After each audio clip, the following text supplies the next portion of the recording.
ये है दिल्ली दर्पण। जय श्री राम।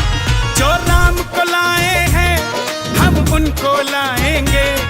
जो राम भारत को विश्व गुरु बनाना चाह रहे हैं और देश के प्रधानमंत्री माननीय नरेंद्र मोदी जी का एक विजन है विकसित भारत 2047। भारत में फिर और दूसरी बात, ये जो हिंदू सम्मेलन का जो आयोजन किया गया है और हर इलाके में हर बस्ती वाइज जो किया गया है, आपको इस संख्या से पता लगता है कि ये मात्र जो 10,000 लोगों की बस्ती का सम्मेलन आप देख रहे हैं, लोगों में उत्साह है। अयोध्या भी सजा दी है, काशी भी सजा दी है, महाकाल सजाया है, केदार सजाया है। घनश्याम कृपा कर दो, घनश्याम कृपा कर दो, मथुरा भी सजाएंगे। घनश्याम कृपा कर दो, मथुरा भी सजाएंगे। भारत में फिर से हम भगवा लहराएंगे। नमस्कार, मैं हूं राजेंद्र स्वामी और आप देख रहे हैं दिल्ली दर्पण टीवी।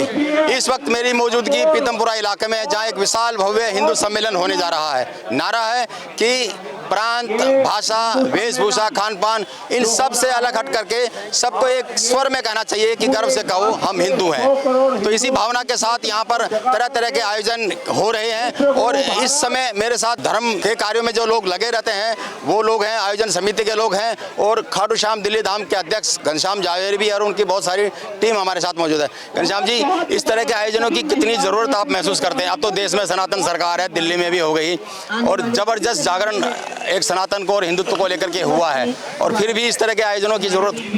जय श्री श्याम। देखिए, ये जो हिंदू सम्मेलन है, हम भारत को विश्व गुरु बनाना चाह रहे हैं और देश के प्रधानमंत्री माननीय नरेंद्र मोदी जी का एक विजन है विकसित भारत 2047। विकसित भारत 2047 के लिए आध्यात्मिक, सामाजिक और स्वास्थ्य के क्षेत्र में जब तक हम अग्रणी नहीं होंगे, और दूसरी बात, ये जो हिंदू सम्मेलन लगभग 80,000 हिंदू सम्मेलन पूरे भारत देश के अंदर एक महीने के अंतर्गत मनाने का तात्पर्य क्या है कि हिंदू को जगाना। हम सब हिंदू हैं और मेरा तो ये भी मानना है कि सामाजिक समरसता, जो कि हमारा पहले से एक प्रयास रहा है, जिसको बढ़ावा देने के लिए सामाजिक समरसता को और शीघ्र उसको इम्प्लीमेंट करने, उसको बढ़ाने के लिए ये हिंदू सम्मेलन का जो आयोजन किया गया है और हर इलाके में हर बस्ती वाइज जो किया गया है, आपको इस संख्या से पता लगता है कि ये मात्र जो 10,000 लोगों की बस्ती का सम्मेलन आप देख रहे हैं, लोगों में उत्साह है। और यहाँ न केवल सीनियर सिटीजन, नवयुवक है, आप देखेंगे बच्चे और मातृशक्ति महिला जो हमारी अक्सर पीछे रहती है, इसमें आप देखेंगे कि मातृशक्ति और बच्चे किस प्रकार से एंजॉय कर रहे हैं। तो ये भारत देश के लिए, हमारी संस्कृति के लिए, हमारे सनातन के लिए। मैं थोड़ा सा आपको रोक रहा हूँ। ये तो मानेंगे कि सनातन को लेकर के बहुत ज़बरदस्त जागरूकता हिंदू जनमानस में आई है और एक बड़ा उपलब्धि ये भी है कि हिंदू हितैषी सरकार केंद्र में भी, दिल्ली में भी है।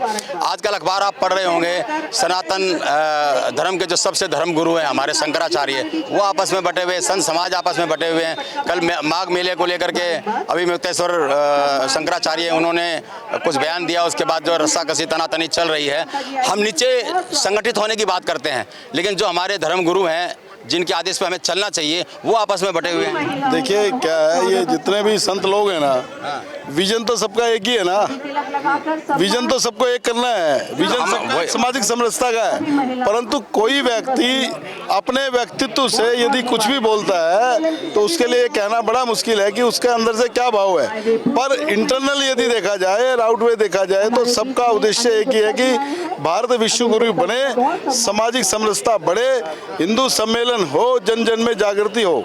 आम तो लोग ये कहते ही हैं, आप भी सुनते ही होंगे खबर, अब आम लोग तो कहते हैं कि भाई हम नीचे तो एक हो जाएं, लेकिन जो हमारे जिनकी जिम्मेदारी है सबको एक करने की, हमें धर्म का रास्ता बताने की, क्या सही है क्या गलत है ये दिखाने की, इस तरह की खबरें आती हैं तो तकलीफ तो होती है। देखिए, जब समाज में जब बहुत तरह के ज्ञानी लोग, पुरुष लोग, संत लोग उपस्थित होते हैं तो आपस में मतभेद हो सकता है, मनों में भेद नहीं है।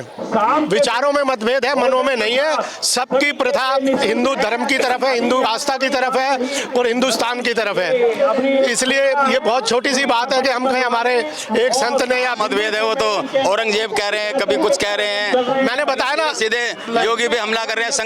शंकराचार्य वो पदवी होती है जैसे मुसलमानों में सबसे बड़ा धर्मगुरु होता है, पोप होता है, ईसाइयों में होता है, ऐसे शंकराचार्य हमारे हैं। वो इस तरह के शब्दों का इस्तेमाल करें, कोई किसी को शंकराचार्य मानने से इनकार कर दे।